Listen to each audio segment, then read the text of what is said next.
So, if you missed it yesterday, Demo Ben was yesterday. He was in a black suit. This is Keynote Ben. He's in a blue suit. It's a totally different Ben, right? This is what's happening when your market and your product team don't talk to each other. Marketing says, hey, we got you a Keynote gig. I said, awesome. Product says, hey, we need you to demo. Interesting. Okay, here we go, right? No, it's a pleasure to be here. Again, as Greg said, we want to talk about phoning a friend. I grew up in the era of So You Want to Be a Millionaire, and I loved it. Now, I also love keynotes because it's a lot less of me having to say, hey, come look at this, and it's an opportunity I get to share. So for me, how does this apply? I like to apply things in my life just as they happen. So recently, my wife and I made a big purchase. We got a new car. And it had been a while since we had purchased a car, and so I told my wife, hey, you go do what you want to do. It's all up to you. Mistake number one, right? But because my wife is my wife, she got the car with all the bells and whistles.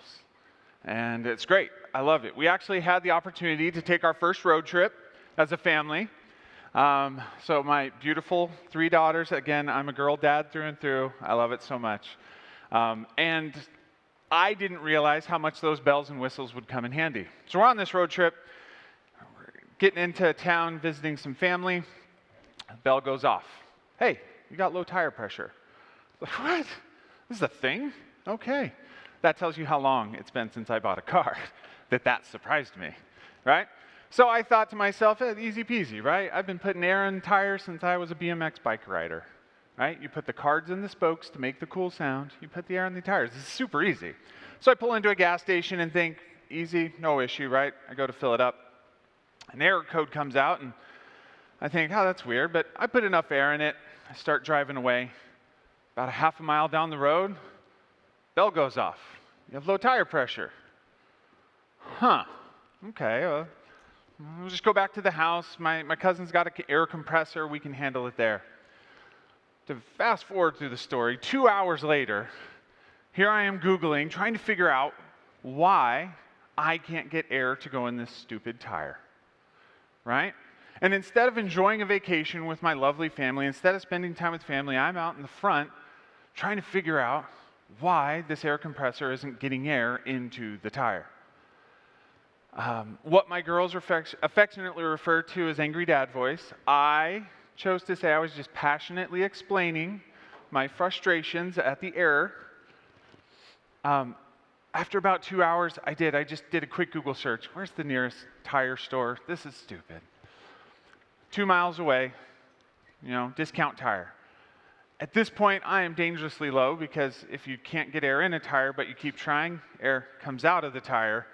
So I gingerly made my way to Big O, or to Discount Tire, and 5 minutes later, they checked everything, no leaks.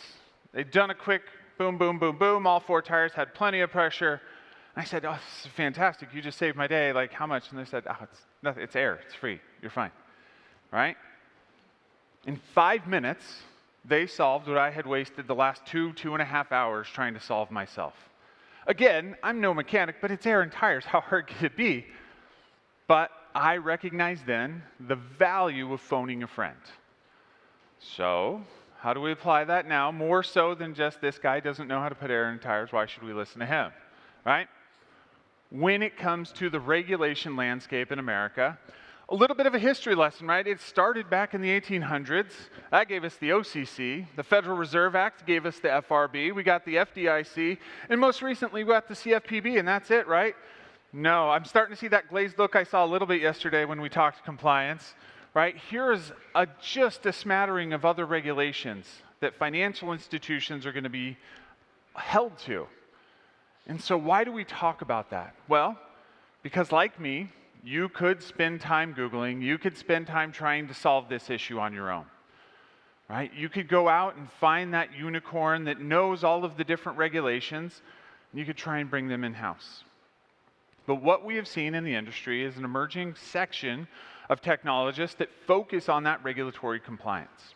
Again, that's where our company, Quavo, we focus on 2 of those regulations, Reg E and Reg Z. I'm not an expert in all of those other ones. But I assume much like me, everybody in this room was super excited May 24th of this year, right? Does everybody remember what happened May 24th? Guys, seriously? The CFPB ruled that buy now, pay later is held liable under Reg Z, subsection B, but there are specific considerations under subsection G that it is not an open-ended credit. That is exciting, am I right? Man, what do you guys do for fun? Jeez. Right? So again, it is not everybody's jam. We get that. One of my best friends is our in-house reg expert, and he is a super nerd. That's right, Jared. I hope you hear this. You're a super nerd, but I love you, right? So when you're looking for a RegTech company to partner with, what do you need to look for? We come to these conferences, we have these conferences, and can we just take a minute to celebrate the FinTech team? Like, these conferences are great. The Finovate team puts on such a great show. You guys don't see kind of Wizard of Oz style, the people behind the curtain making this all run so smoothly, but they do a fantastic job. And so we get to come to these conferences, we get to find out what's new and emerging. So what do you look for? Well, first, you look for expertise, you look for industry knowledge. Again, somebody who can interpret those existing regs. As we said, that list is ever growing. You need somebody who has the expertise to be able to get that regulation knowledge into your hands. Don't get me wrong, you can Google it. Lots have. But again, if you have somebody with that knowledge, take the time to find them. Secondly, they want to understand emerging trends and challenges. Again, we focus on Reg E and Reg Z. In 1978, when the federal government passed Regulation E, or the Electronic Funds Transfer Act, do you know what it was for? It was for an emerging technology called automatic teller machines. Right? The most recent one, Dodd-Frank, in 2010, was passed just 3 years after the advent of the iPhone and smartphones as we know it. Do you think they had any idea the power that digital payments and digital wallets would have when they wrote that regulation? I promise you they didn't. And yet today, over 75% of people aged 18 to 40 use digital wallets way more than they use physical wallets. If you ask my children, Dad, who carries a wallet? Those are lame. Apparently, I and Greg, as we learned yesterday with his new wallet, are lame, right? So you want somebody who understands that emerging trend, those changes that are coming. We had a lot of clients come to us on May 27th, the following Monday after the CFPB ruling, and said, hey, what are you guys going to do to help us with this buy now, pay later thing? And we said, tell us when you want it, because we've got it ready. We partnered with one of our clients that, again, saw this emerging trend, and we were ready to go. So you want somebody who not only understands the regs as they exist, but can see those regs coming changes. Next, you want cost effectiveness. Again, why do we want to build it ourselves? Well, that's typically cheaper sometimes, right? If you own it all. But again, if you're trying to find that diamond in the rough that has full reg protection and full reg understanding, it may be difficult. So as you're partnering with those reg techs, you want value for money. Again, that value for money for me, when it comes to tires, was 5 minutes. I would have paid them any sum to just get me out of the Arizona sun that day, right? That was value. So you want to understand what it is you're getting, what you're getting out of this agreement. Secondly, you want to understand the total cost of ownership that you have today. We talk to a lot of our clients, and when we talk about that ROI, when we talk about that total cost of ownership, they say, well, yeah, we've got a claims management system and we pay X dollars for it. It's like, and? Like, and what? Well, what about your other costs? What about the FTE costs? What about your regulation updates? What about your upkeep, your mandates changes? What about your tech budgets, your cost to build, your compliance and risk? And most importantly, what is your cardholder experience costs? If we're not evolving, right, that is where we're susceptible to losing those cardholders. As we talked about yesterday, everybody here is competing to be that top of wallet, even top of digital wallet, right? So again, you want to understand that true cost as you start to partner with these teams. Last thing is you want strong partnerships and collaboration. You want to be able to build with them as a true partner. Right? You want something in return. But you want strategic collaboration as well. One of the things that we've done a lot to invest in recently is we know our niche. We know our lane. Right? We feel we can hit Reg E, Reg Z, top notch. You have issues with front office though? Woo, that's not our jam.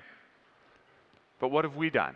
We've built out a partnership network that as clients come to us and say, hey, thank you for solving issue A, we also have issue B. Can you help us there?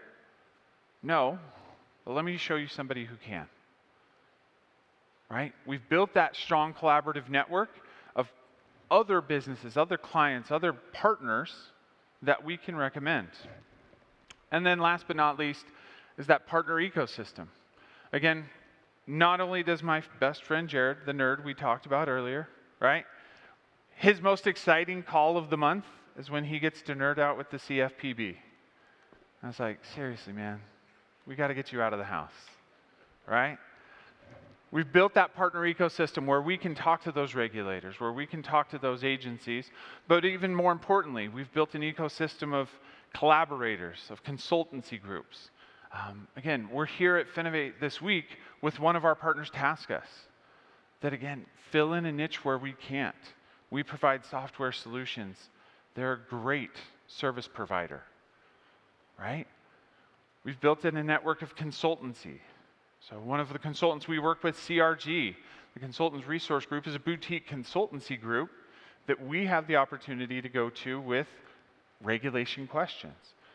They brought in the head of Visa's chargeback process and MasterCard's chargeback process. These two ladies literally wrote the rules that you all use to recover. And we get to go to them as needed, and more importantly, we get to recommend them to our clients for help. So you want that strong ecosystem as you go through it. Now this is all well and good, right? Somebody who understands what's coming, somebody who understands that value, somebody who can build that ecosystem. At the end of the day, all the partnership in the world won't help you if you don't have a good eye on the ball, right? Again, several months ago, we had my bells and whistles issue with tires. Fast forward now to last weekend. We took those same beautiful daughters to a concert in Phoenix, Arizona. And as I am apt to do, I made a less than intelligent choice. We were parking in the parking garage, right? And my wife says, hey, wouldn't it be better if you backed into a spot? It's like, yeah, it would. Sure, right? So what do? I see a spot across the way. I was looking at that emerging trend. I saw it, and I knew how to get there. What did I miss? The cement block 2 feet in front of my car. You know what bell and whistle doesn't go off when you hit a cement block and pop a tire? You don't have low tire pressure. You have no tire pressure, right? So regardless of all the bells and whistles and regardless of that partnership, if you don't keep your eye on the ball, you can still pop a tire. Again, as we continue, one of the things that we love to talk about is what do you get out of that relationship, right? What are you getting out of these partnerships? What are you getting out of these conferences? I promise you that as you do your due diligence, right, you're going to see great demos. You're going to see great opportunities for partnerships. Look for those partners that are going to help you grow to get to that next level, whatever that next level is for you. Again, for us, we love to partner with our clients. We really want this to be a true partnership. And that's how you can phone a friend, bring in an expert, and make it better for everybody in the environment. Have a great day, and thank you guys so much.